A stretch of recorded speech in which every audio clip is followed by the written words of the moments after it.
Assalamualaikum bang. Selamat datang ke Salai Power Jalan Kebun, insya-Allah. Okey, so hari ni abang datang makan dengan family eh? Okey, so hari ni abang ni daripada mana tadi? Daripada USJ. Jauh kan datang daripada USJ ke Jalan Kebun. Okey, so hari ni abang ni datang makan dengan family, bawa anak-anak dia. Okey, makan di Salai Power. So hari ni abang ni dia ambil lauk ayam goreng bawang.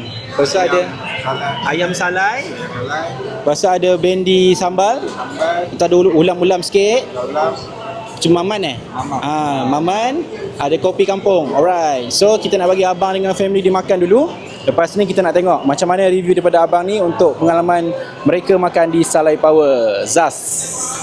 A few moments later. Saya Muhammad Azizul daripada USJ. Saya datang sini untuk merasakan masakan salai daripada Negeri Sembilan. Masakan dia memang padu. Dia punya masakan macam orang lama lah. Bagi saya memang patut datang lah ke kedai ni. Sebabnya masakan dia memang padu.